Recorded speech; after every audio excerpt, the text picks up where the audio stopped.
ഏറ്റവും പുതിയ Malayalam fantasy horror ത്രില്ലറായിട്ടുള്ള സീക്രട്ട് ഓഫ് കലിംഗ തുടക്കഭാഗത്ത് കാണുമ്പോൾ നമ്മൾ വിചാരിക്കും സാമാന്യ നല്ല കോൺസെപ്റ്റാണ്, ബജറ്റ് കാര്യമായിട്ടില്ലാത്തത് കൊണ്ട് സ്ട്രഗിൾ ചെയ്യുന്നതാണ് എന്ന്. പക്ഷേ കഥ കുറച്ചുകൂടെ മുന്നോട്ട് പോകുമ്പോൾ നമുക്കിത് ബജറ്റിൻ്റെ പ്രശ്നമല്ല എന്ന് വ്യക്തമാകും. കൂടിപ്പോയ ഒരു ഷോർട്ട് ഫിലിം ആകാൻ മാത്രം യോഗ്യതയുള്ള ഒരു ഐഡിയ എടുത്ത് സിനിമയാക്കാൻ നോക്കിയതാണ് സീക്രട്ട് ഓഫ് കലിംഗ. അങ്ങേയറ്റം ഔട്ട്ഡേറ്റഡ് ആയിട്ടുള്ള ഒരു നിലയിലേക്ക് ഈ പടത്തിന്റെ രണ്ടാം പകുതി പോകുന്നുണ്ട്. സനീഷ് ഉണ്ണികൃഷ്ണൻ സംവിധാനം ചെയ്തിട്ടുള്ള ഈ പടം അൾട്രാ ജനറിക് ആയിട്ടുള്ള ഇമാജിനേഷനുള്ള ഒരു സിനിമയാണ്. ഇതിന്റെ ഫാന്റസി ലോകത്തെ നിയമങ്ങൾ എന്താണെന്ന് പടത്തിന് തന്നെ വലിയ ധാരണയില്ലാത്ത അവസ്ഥയിലേക്ക് സിനിമ തീരാനാകുമ്പോഴേക്കും കാര്യങ്ങൾ എത്തുന്നുണ്ട്. മന്ദാകിനിക്കാട് എന്ന് പറയുന്ന ഒരു ചെറിയ സ്ഥലത്തിനെ ചുറ്റിപ്പറ്റിയിട്ടാണ് ഈ കഥ നടക്കുന്നത്. ആ സ്ഥലം നിലവിൽ അതിരപ്പള്ളിയിലെ ഒരു കോളേജ് ക്യാമ്പസിന്റെ ഭാഗമാണ്. അവിടെ ഒരു സ്ത്രീയുടെ പ്രേതമുണ്ട് എന്നാണ് വിശ്വാസം. 10 വർഷം മുന്നേ ഒരു അസ്വാഭാവിക മരണം അവിടെ നടന്നതുകൊണ്ട് ഈ മന്ദാകിനിക്കാട് പൂട്ടിയിരിക്കുകയാണ്. വിദ്യാർത്ഥികൾക്ക് വേണ്ടി ഈ കാർഡ് തുറന്നു കൊടുക്കണമെന്ന് ഒരു വിദ്യാർത്ഥി പ്രസ്ഥാനം ആവശ്യപ്പെടുകയും അതിനുശേഷം അവിടെ സംഭവിക്കുന്ന കാര്യങ്ങളുമൊക്കെയാണ് നമ്മൾ ഈ പടത്തിൽ കാണുന്നത്. ഈ സിനിമയുടെ ട്രെയിലറും ടീസറും ഒക്കെ കാണുകയാണെങ്കിൽ അതിൽ ഏറ്റവും കൂടുതൽ ഉള്ളത് AI ഉപയോഗിച്ചിട്ടുള്ള വിഷ്വലുകളും പിന്നെ 4 പേർക്ക് അറിയാവുന്ന നടീനടന്മാരായിട്ടുള്ള ധ്യാൻ ശ്രീനിവാസൻ, അൽതാഫ് സലീം, മരീന മൈക്കിൾ മുതലായവരും ഒക്കെയാണ്. പക്ഷെ പടത്തിലേക്ക് വരുമ്പോൾ അജി എന്ന് പറയുന്ന ഒരു കഥാപാത്രത്തിനെ ചുറ്റിപ്പറ്റിയിട്ടാണ് കഥ നടക്കുന്നത് എന്ന് നമുക്ക് മനസ്സിലാവും. ഈ പറയുന്ന നടന്മാരെല്ലാം ചെയ്യുന്ന ക്യാരക്ടറുകൾ ആ ഒരു കഥാപാത്രത്തിന്റെ സപ്പോർട്ടിംഗ് ക്യാരക്ടറുകളാണ്.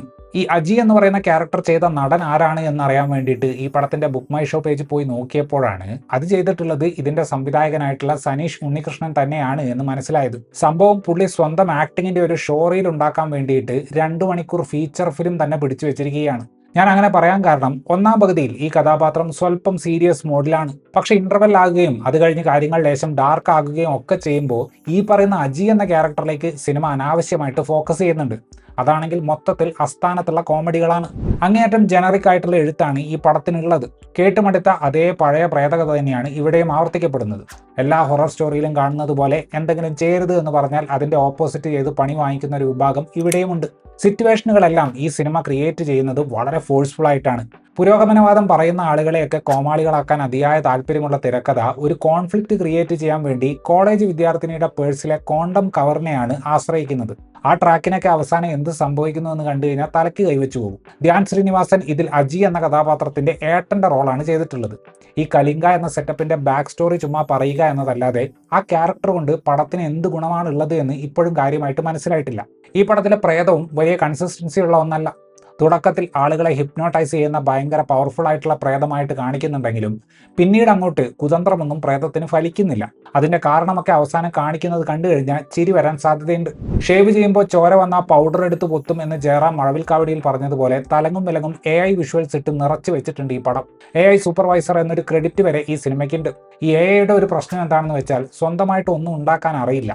അതുകൊണ്ട് കലിംഗ സാമ്രാജ്യത്തിനെ പറ്റിയുള്ള വിഷ്വലുകളിൽ നമ്മൾ കാണുന്ന ഭൂരിഭാഗം സാധനവും കണ്ടു കഴിഞ്ഞാൽ ഗ്രീക്ക് മിത്തോളജിയും ബാഹുബലിയും ഒക്കെ അവിടെയും ഇവിടെയും കാണാൻ സാധിക്കും. ഇവർ അടിച്ചു കൊടുത്ത പ്രോംപ്റ്റ് വായിച്ചപ്പോൾ AIക്ക് അത്തരത്തിലുള്ള വിഷ്വലുകൾ ഉണ്ടാക്കി കൊടുക്കാനായിരിക്കും തോന്നിയത്. തിരയിലൊക്കെയുള്ള ധ്യാൻ ശ്രീനിവാസന്റെ സ്റ്റില്ലുകളൊക്കെ ഉപയോഗിച്ച് പുള്ളിയുടെ 10 കൊല്ലം മുന്നേയുള്ള ബാക്ക് സ്റ്റോറി ഉണ്ടാക്കിയെടുത്തിട്ടുണ്ട്. AI ഉപയോഗിച്ച് അവർ ഉണ്ടാക്കിയ വിഷ്വലുകളും അവർ ഷൂട്ട് ചെയ്ത വിഷ്വലുകളും രണ്ടും 2 ലെവലിലാണെന്ന് ആർക്കും എളുപ്പത്തിൽ മനസ്സിലാക്കാൻ പറ്റും. പാട്ടുകളൊന്നും തന്നെ ഇംപ്രസീവ് അല്ല. പാട്ടുകളെക്കാൾ അരോചകം അതിന്റെ പ്ലേസ്മെന്റ് ആയിരുന്നു. പ്രേതം പിടിക്കുമോ എന്ന് കഥാപാത്രങ്ങൾ പേടിച്ചിരിക്കുന്ന സമയത്താണ് കേട്ടാൽ സാമാന്യം പോസിറ്റീവ് വൈബൊക്കെയുള്ള ടൈപ്പ് പാട്ടുകൾ കയറി വരുന്നത്.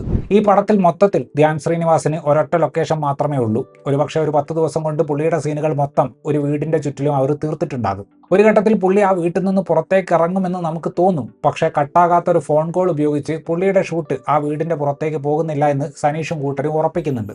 ഏതാണ്ട് സമാനമായ അവസ്ഥ തന്നെയാണ് അൽതാഫിന്റെ കഥാപാത്രത്തിനും ഉള്ളത്. ധ്യാൻ ശ്രീനിവാസന്റെ അനിയനായിട്ട് അൽതാഫ് സലീമും ഇവരുടെ രണ്ടുപേരുടെയും അമ്മാവനായിട്ട് അൻവർ ഷെരീഫും വരുന്ന ഒരു വിചിത്ര യൂണിവേഴ്സാണ് ഈ പടത്തിൻ്റെത്. ഒരുപക്ഷെ ലോജിക് ഇല്ലായ്മ ചോദ്യം ചെയ്യുന്നത് തടയാനുള്ള ഒരു മുൻകൂർ ജാമ്യ ഡയറക്ടർ ബ്രില്യൻസ് ആയിരിക്കും ഈ കാസ്റ്റിംഗ് ചോയ്സ്. ബാഗി 3-ലെ ടൈഗർ ഷ്രോഫിനെ പോലെ എണ്ണയിൽ മുക്കിയെടുത്ത റിയാസ് ഖാനെ പാവപ്പെട്ട സെക്യൂരിറ്റി ഉദ്യോഗസ്ഥനാക്കിയിട്ടുണ്ട്. AI ഉപയോഗിച്ചുണ്ടാക്കിയിട്ടുള്ള പുള്ളിയുടെ ഭൂതകാലം ഉപയോഗിച്ച് ആ ഒരു അരോചക കാസ്റ്റിങ്ങിനെ ന്യായീകരിക്കാൻ സിനിമ കഷ്ടപ്പെടുന്നുണ്ട്. ഞാൻ തുടക്കത്തിൽ സൂചിപ്പിച്ചതുപോലെ ഇതിലെ അജി എന്ന കഥാപാത്രത്തെ അവതരിപ്പിച്ചിട്ടുള്ളത് സംവിധായകൻ തന്നെയാണ്. തുടക്കത്തിൽ പുള്ളിയുടെ ശബ്ദം ഒരു ഇഷ്ടപ്പെടുന്ന ആട്രിബ്യൂട്ട് ആയിട്ട് ഇങ്ങനെ നിന്നിരുന്നു. പക്ഷേ രണ്ടാം പകുതിയിൽ കോമഡി കൊണ്ട് വെറുപ്പിച്ച് കൈ തന്നപ്പോൾ ശബ്ദം കാരണം തോന്നിയ മതിപ്പ് ഇല്ലാതായി കിട്ടി. നായിക കഥാപാത്രമായിട്ടുള്ള ഗായത്രിയെ അവതരിപ്പിച്ചിട്ടുള്ളത് ആദിർഷ വിനോദാണ്. മറ്റ് പല ദയനീയ പെർഫോമൻസുകളെയും വെച്ച് നോക്കുമ്പോൾ തരക്കേടില്ലാത്ത അഭിനയമായിരുന്നു പുള്ളിക്കാരിയുടേത്.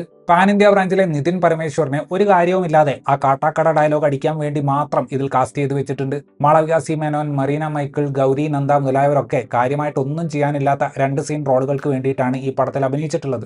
$7,50,000 നിലവിൽ ഹോളിവുഡിനെ ഞെട്ടിച്ചുകൊണ്ട് ഓടിക്കൊണ്ടിരിക്കുന്ന ഒബ്സഷൻ എന്ന സിനിമയുടെ ബജറ്റ്. അതായത് ഇന്ത്യൻ മണി 6 കോടിക്കും 8 കോടിക്കും നടുവിലായിരിക്കും ആ ഒരു എമൗണ്ട്.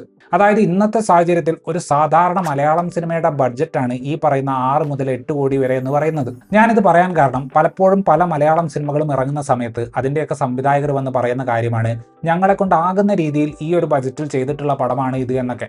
ബഡ്ജറ്റ് ഒരു ലിമിറ്റേഷൻ ആണ് എന്ന് പറയുന്നത് ഇമാജിനേഷൻ ലിമിറ്റേഷൻ ഉള്ളവരാണ് എന്ന് കറി ബാർക്കർ ഓൾറെഡി പ്രൂവ് ചെയ്ത് കഴിഞ്ഞിരിക്കുകയാണ്. കണ്ടുമടുത്ത പുതുമയൊന്നുമില്ലാത്ത ഐഡിയകളുടെ ഒരു കൊളാഷ് മാത്രമാണ് സീക്രട്ട് ഓഫ് കലിംഗ എന്ന പടം. ഈ പറയുന്ന ബഡ്ജറ്റ് വേണ്ടി വരുന്ന സ്ഥലങ്ങളിലൊക്കെ അവർ ഒട്ടും ഒറിജിനൽ അല്ലാത്ത ജീവനില്ലാത്ത AI വിഷ്വലുകളെ നല്ലപോലെ കുത്തിക്കയറ്റി വെച്ചിട്ടുണ്ട്. വലിയ നിർമ്മാതാക്കളുടെ പിന്തുണ ഇല്ലാത്ത പുതിയ സംവിധായകരെ വലിയ കോൺസെപ്റ്റുകൾ ട്രൈ ചെയ്യാൻ AI സഹായിക്കുമെന്ന് വിശ്വസിച്ച വ്യക്തിയായിരുന്നു ഞാൻ.